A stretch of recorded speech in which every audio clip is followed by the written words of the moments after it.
Donald Trump's return as President of the United States was the major story for the quarter. Market reactions have been mixed. His presidency is widely forecast to be inflationary, reinforcing expectations that interest rates will stay higher for longer.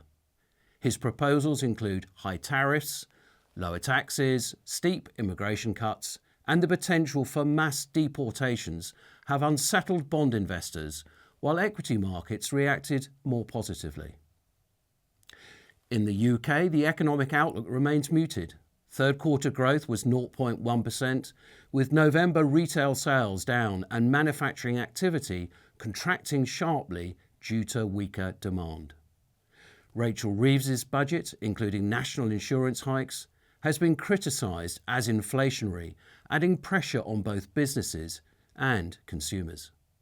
Inflation unexpectedly rose to 2.4%, complicating the Bank of England's job, but nevertheless they did cut rates by 0.25% to 4.75%. In Europe, familiar challenges persist.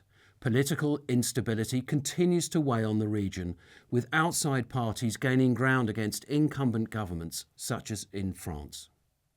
Eurozone growth remains sluggish, inflation has risen to 2.2%, and labour markets are tight. Germany, Europe's economic powerhouse, faces stagnant growth due to falling industrial output, labour disputes, and high energy costs. The European Central Bank also took further action and cut rates to 3.65% in December. Asian markets were subdued in the fourth quarter. The Chinese government's announced proposals to revive the economy in November disappointed markets, though stronger retail sales and stabilising property data offered some optimism. In Japan, snap elections in November saw the Prime Minister lose his majority, reflecting the global trend of backlash against those in power. Political uncertainty has increased in Asia, such as the events in South Korea, but this has had minimal wider market impact.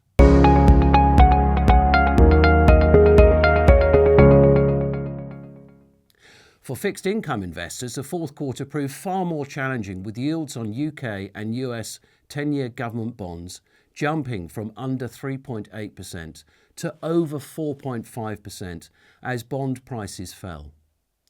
This weak performance stemmed from concerns over rising government borrowing and persistent inflation.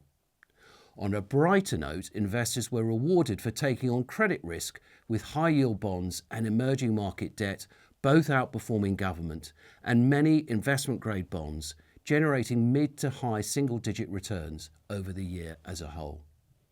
This better performance is signalling increasing confidence in the business environment and in corporate health.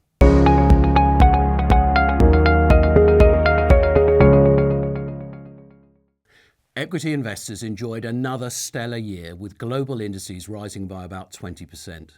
Once again, the Magnificent Seven stocks, namely Alphabet, Amazon, Apple, Meta, Microsoft, Nvidia, and Tesla, led the market higher. All were ranked amongst the top 10 contributors to global equity returns and collectively accounted for over 40% of those returns. UK and European investors with a home equity bias found it challenging to keep up with their more global peers once again. In the fourth quarter, the US equity market initially reacted positively to President Trump's re-election as investors became more optimistic about a favourable environment for US companies following the result. Equity markets then came under pressure towards the end of the year as cautious comments from the US Federal Reserve dampened interest rate expectations for 2025. Other markets around the world responded in a mixed fashion, with Japan delivering solid returns, whilst Europe, Asia and the UK were much more subdued.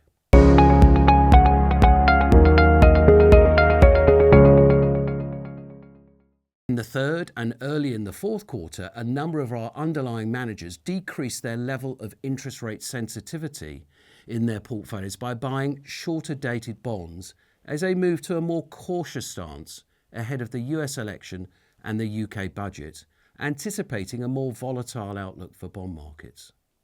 This was a prescient move as yields then climbed dramatically in Q4. Towards the end of the quarter and after bonds had sold off, some of our underlying managers then began increasing duration again at the margin to take advantage of those lower prices. In equities, we hold a neutral exposure relative to our strategic asset allocation models, reflecting the uncertain environment. We invest in both global equity managers who can invest around the world together with regional specialist funds, a number of which are in unloved regions such as Europe, Asia, Japan and the UK, where there is better return potential and interesting valuation opportunities. We are committed to maintaining a balanced stance in our portfolios, ensuring exposure to high quality assets in both bonds and in equities. Additionally, we incorporate alternative strategies strategically chosen to diversify our funds with limited correlation to traditional stock and bond markets.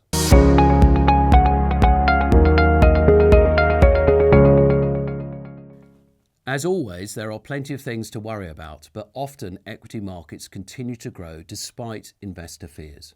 Some of the main things on investors' minds right now include fears of trade wars between countries and what that might mean for global prosperity, rising and persistent inflation in places like the UK, growing government debt levels, particularly as governments grapple with post-pandemic borrowing, and equity valuations in the USA and the dominance of a few sectors and companies creating potential systemic risks. We know that predicting the path of financial markets is notoriously difficult, but what we do know for sure is that it is this type of uncertainty that creates opportunities for broadly diversified portfolios.